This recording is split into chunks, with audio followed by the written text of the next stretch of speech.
Klubi Sivasporit po zihen në këto ditë pasi pret të zhvillohen zgjedhjet për të caktuar presidentin dhe drejtuesit e rinj, por presidenti aktual i klubit Burak Özçoban është gati që do vazhdojë të qëndrojë në drejtim dhe një pjesë të fushatës e ka bazuar te premtimi se Rey Manaj do të vazhdojë të jetë pjesë e klubit. Sulmuesi mendoi se do të largohej në fund të këtij sezoni me që nuk arriti të kthehej me Sivasporin në elitën e futbollit turk, por ai ka nisur stërvitjet me klubin e kategorisë 2 turke dhe Özçoban në mënyrë të papritur ka zbuluar arsyeën sepse Manaj nuk e shet arsyeshme për momentin të lëviz nga ky klub. Rey Manaj pret të bëhet baba pas 3 muajsh. Ai dëshiron që fëmia e tij të lindë në Sivas, tha Özçoban, i cili insiston se kjo është për shkak të lidhjes së fortë që sulmuesi kombëtares ka krijuar me Sivasin. Duhet kujtuar se Manaj ka marrë oferta nga disa klube të Superligës turke, por kjo deklarata e drejtuesit të Sivasporit mund të jetë arsyeja pse ai për momentin i ka refuzuar të gjitha. Luis Hasa pritet të jetë një nga largimet e Napolit. Risia e kombëtares për ndeshjet e qershorit është shfaqur së fundmi në radarin e Frozinones. Ishte eksperti i Mercatos Gianluca Di Marzio që dha komentin e tij. Nuk do të ketë shumë nënshkrime, shumë do të varet në largimet e Napolit sepse ka një skuadër shumë të madhe. Mana po punon për të përfunduar disa largime, drejtori sportiv po flet me Schalken për Lindstrom dhe me Frozinonen për Hasan. Frozinone është pjesë e Serie A, për Hasan do të ishte po ashtu e mirë pasi do të vinte pikërisht pas rikthimit të Frozinones në elitën e futbollit italian. E ardhmja Steven Shpendit vazhdon të mbetet e hapur në këtë merkato vere, megjithatë në shtator mund të bëhet realitet ëndra e tij. Sulmuesi shqiptar i Empolit po monitorohet nga disa skuadra italiane, ndërsa pista që do të çonte te Padova është ftohur ndjeshëm.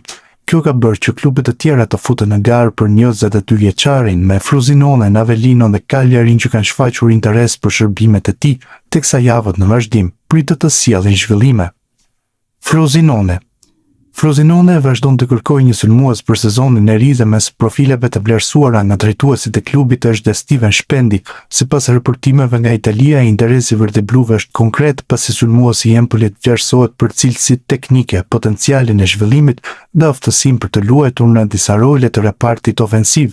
Megjithatë, operacioni nuk konsiderohet i lehtë. Mes kërkesave ekonomike të Empolit të ofertës së Frozinones ekziston ende një diferencë dhe negociatat nuk kanë hyrë në fazën vendimtare.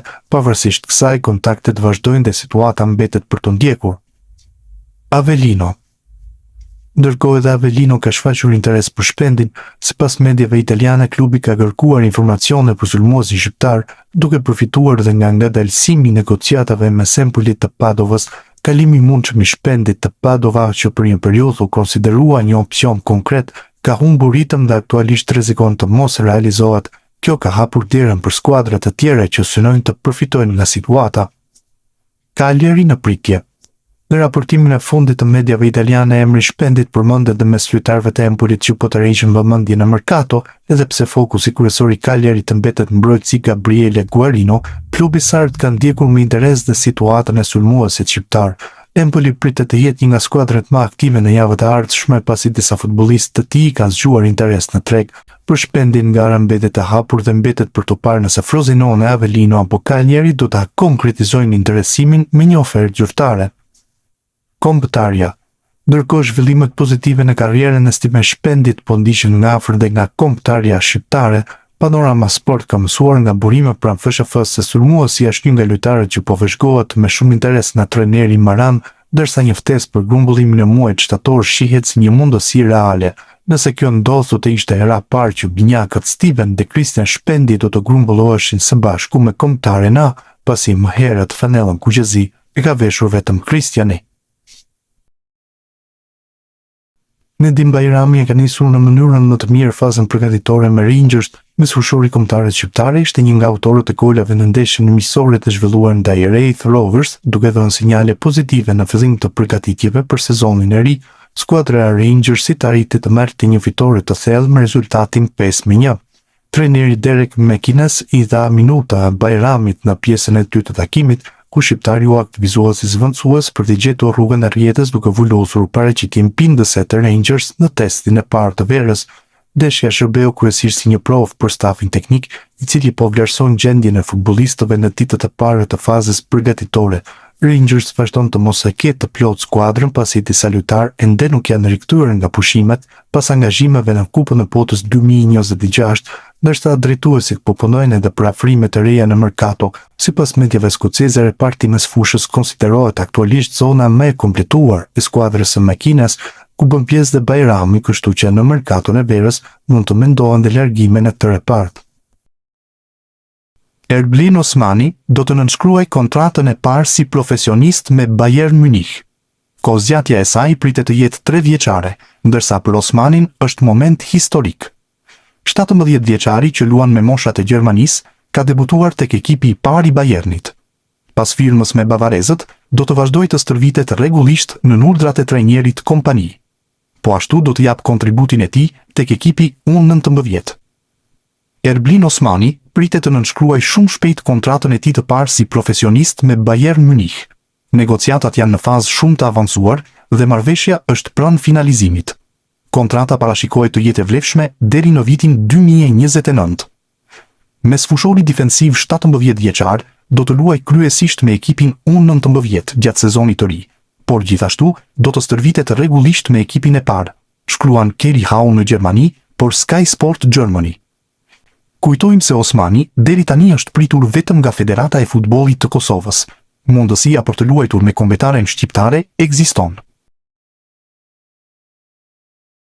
Mirlim Daku ishte një nga protagonistët e stërvitjes së hapur që Rubin Kazan zhvilloi për tifozët me sulmuesi shqiptar që të ruajë vëmendjen si në fush, ashtu edhe pas përfundimit të seancës. Daku ishte në humor gjatë stërvitjes duke bërë shaka e duke krijuar një atmosferë pozitive. Një nga momentet më të veçanta u regjistruar në fund të aktivitetit kur një djalë i vogël, pasi takoi sulmuesin e kombëtarit shqiptare, telefonoi nënën e tij dhe tha me entuziazëm: "Mami, e pe Dakun, është shumë i madh." Duke ju referuar fizikut të 27 vjeçarit, stërvitja e hapur konfirmoi edhe një herë popularitetin që Daku gëzonte tifozët e Rubin Kazanit në prag të sezonit të ri.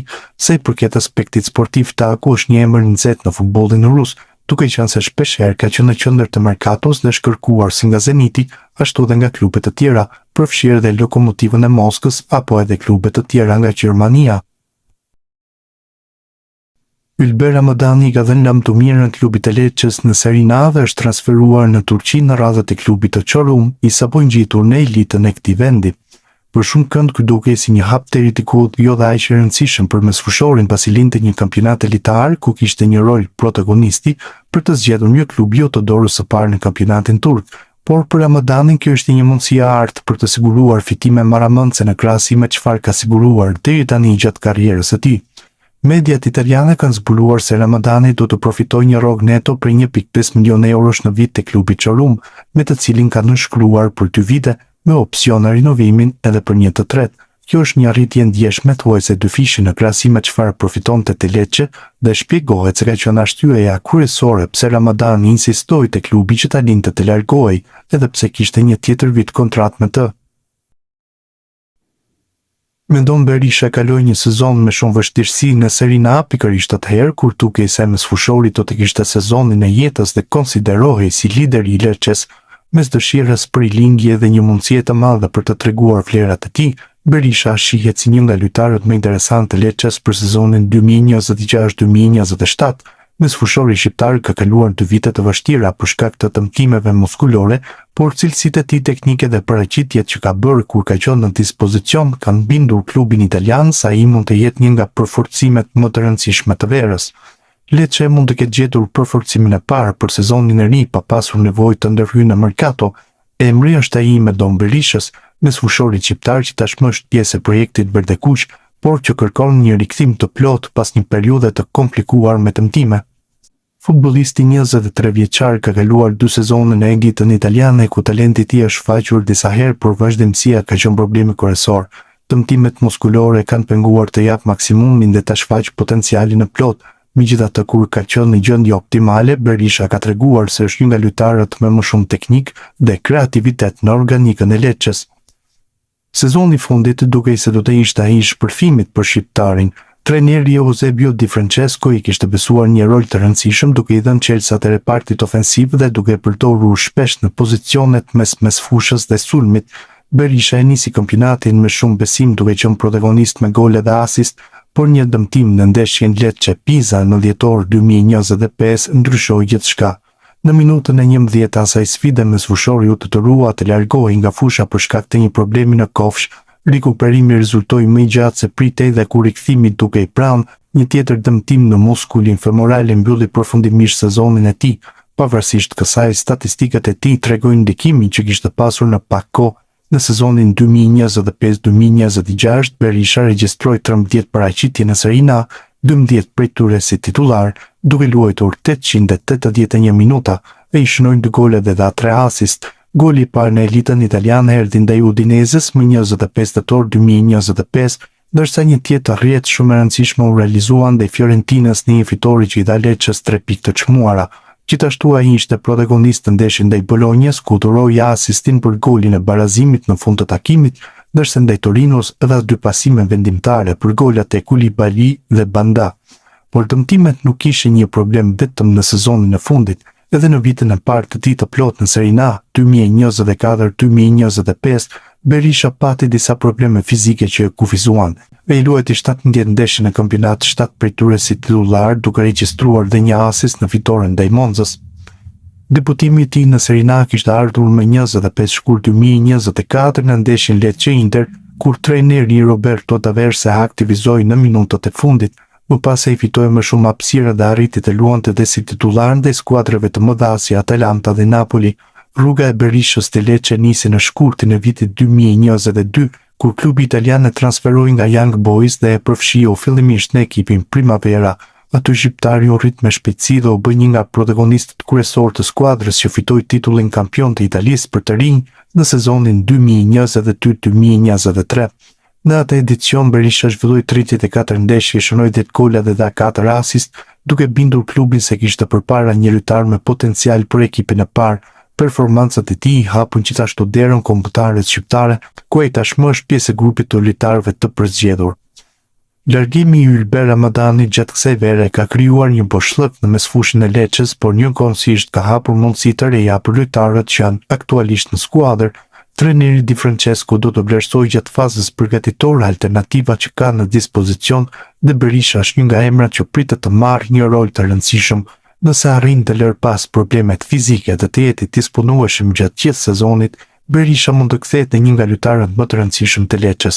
Klubi italian shpreson që sezoni 2026-2027 të jetë viti i rikthimit të tij të madh.